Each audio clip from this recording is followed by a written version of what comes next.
Love marriage वाली बहू। सुबह का वक्त था और सरला जी काफी उदास चेहरा लिए हुए पार्क में बैठी हुई थी। तभी उनकी सहेली सुमन वहां पर आती है। क्या हुआ सरला जी, आज मॉर्निंग वॉक करने का इरादा नहीं है क्या? इस तरह चुपचाप क्यों बैठी हैं? आई तो थी ये सोचकर कि पार्क में जाकर थोड़ी देर पहले टहल लूंगी, लेकिन क्या करूं, मन ही नहीं कर रहा। अरे सब ठीक है, तो इतनी परेशान क्यों नजर आ रही हैं? नहीं नहीं, ऐसी तो कोई बात नहीं है, सब ठीक है। अरे भाई, अब तो आपको खुश नजर आना चाहिए। अभी कुछ महीने पहले तो बेटे की शादी हुई है, घर में नई बहू आई है, आपके चेहरे पर तो रौनक नजर आनी चाहिए। अरे छोड़ो भी, आजकल की बहुओं के बारे में क्या बताऊं आपको। क्यों, क्या हुआ बहन जी, कोई परेशानी है क्या? कुछ किया क्या बहू रानी ने? अरे भाई, अभी तो शादी को 6 महीने हुए। अब आपसे क्या छुपाना, आप तो जानती है मेरे बेटे ने लव मैरिज की है और मुझे ना इन लव मैरिज वाले बहुओं पर बिल्कुल भरोसा नहीं। ना जाने कब मेरे बेटे के कान भर दे। अरे लेकिन सरला जी, आपके बहू बेटा तो आपके साथ ही रहते हैं, फिर आपको इस बात का डर क्यों है? पता नहीं क्यों बहन जी, अभी तो मुझे अपनी बेटी दीपाली की भी शादी करनी है। बस इसी बात को सोचकर परेशान रहती हूँ। ये लव मैरिज वाली बहू पता नहीं कितने दिन परिवार में एडजस्ट कर पाएगी। कल को अगर बेटे को लेकर दूसरी जगह चले गई तो क्या होगा? अरे हाँ, याद आया, दीपाली तो दिल्ली में नौकरी करती है ना? हाँ, बहुत अच्छी नौकरी लगी है उसकी। और आप किसी से कहना मत, अपने ऑफिस में साथ में काम करने वाला कोई लड़का उसे बहुत पसंद है, बता रही थी मुझे। लेकिन अभी तो आप कह रही थी कि आपको लव मैरिज और इन सब में भरोसा नहीं है। अरे तो क्या हुआ, जहाँ बेटी खुश रहे वहीं मैं खुश हूँ। और वैसे भी बेटी को तो दूसरे घर जाना है, वो लोग जाने और उनकी बहू जाने, मुझे तो बस अपनी बेटी का ब्याह करना है। अच्छा, ठीक है, जैसी आपकी मर्जी। लेकिन मुझे लगता है कि आप अपनी बहू के लिए कुछ ज्यादा ही सोच रही हैं। क्या पता वो वैसी ना हो जैसी आप समझ रही हो।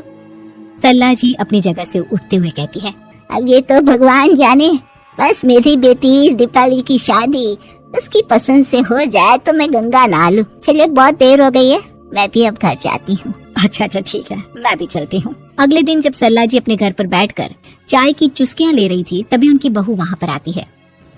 मम्मी जी, मैंने एक जगह नौकरी के लिए अप्लाई किया था और वहाँ से सब कुछ पॉजिटिव आया है। मैं भी नौकरी करना चाहती हूँ ताकि घर के खर्चों में थोड़ा हाथ बटा सकूं। अरे बहू, तुम्हें नौकरी करने की क्या जरूरत है? मेरा बेटा अच्छा खासा कमाता है, क्या तुम्हें किसी बात की कोई कमी है? तभी सरला जी का बेटा वहाँ पर आता है। नहीं माँ, उसे किसी बात की कमी नहीं है, लेकिन वो इतनी पढ़ी लिखी है और अगर नौकरी करना चाहती है तो हमें उसे नौकरी करने देना चाहिए। कुछ पैसे घर में आएंगे, हम सबकी मदद हो जाएगी। तुम तो ऐसे कह रहे हो बेटा जैसे ये घर तुम्हारी पत्नी की कमाई पर ही चलता है। अरे नहीं मम्मी जी, इनके कहने का ये मतलब नहीं है, बस मेरी ही नौकरी करने की इच्छा थी, इसलिए आपकी परमिशन चाहते हैं। अब भाई, मेरा बेटा तुम्हें लव मैरिज करके घर में लाया है, मैं तुम्हें कुछ कैसे कह सकती हूँ? जो मर्जी आए करो। सरला जी का बेटा और बहू वहाँ से चले जाते हैं। अब उनकी बहू नौकरी करना शुरू कर देती है। कुछ ही दिन बाद सरला जी की बेटी दिल्ली से अपने घर आती है और अपनी माँ से कहती है, माँ, मैंने आपको बताया था ना, मुझे अपने ऑफिस में साथ काम करने वाले एक लड़के से बहुत प्यार है, मैं उससे शादी करना चाहती हूँ माँ। हाँ, तो मैंने कब मना किया? अगर तुम उसे पसंद करती हो तो उसके घर वालों को कहो, हम आपस में बात करके तुम्हारी शादी तय कर देते हैं। अरे लेकिन माँ, एक बहुत बड़ी परेशानी है। क्या परेशानी है बेटा?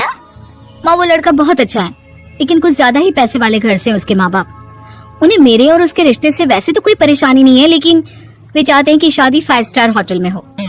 अरे ऐसे कैसे, हम तो मिडिल क्लास लोग हैं, हमारे लिए 5 स्टार होटल में शादी करना कोई आसान काम थोड़ी ना है।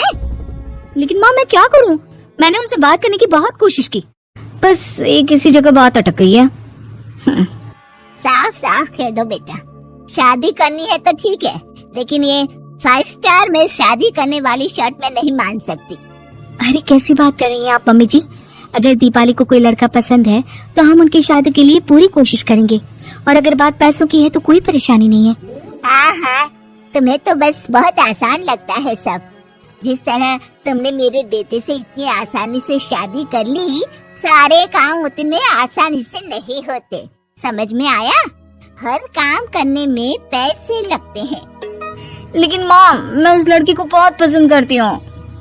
सही बात है बेटा, लेकिन तुम उस लड़के से साफ साफ कह दो, अगर उसे तुमसे शादी करनी है तो अपने घर वालों को मनाए। अगर नहीं मना सकता तो तुम दोनों अपनी गृहस्थी अलग से कहीं सेट कर लो।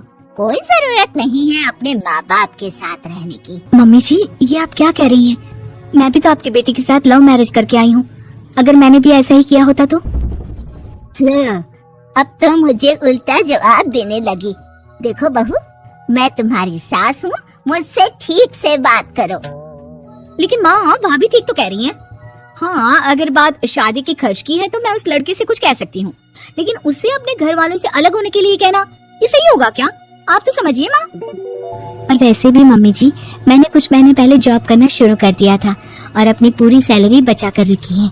आप चिंता मत कीजिए, मैं दीपाली की शादी में कोई कमी नहीं होने दूंगी। तुम अपनी सारी तनख्वाह मुझे मेरी बेटी की शादी का खर्च करने के लिए दे दोगी? हाँ माँ, मैंने भाभी को पहले ही सब कुछ बता दिया था और वो इस बारे में सब कुछ जानती थी, इसीलिए उन्होंने पहले ही नौकरी करनी शुरू कर दी ताकि मेरी शादी धूमधाम से हो सके। तभी सरला जी का बेटा वहाँ पर आता है।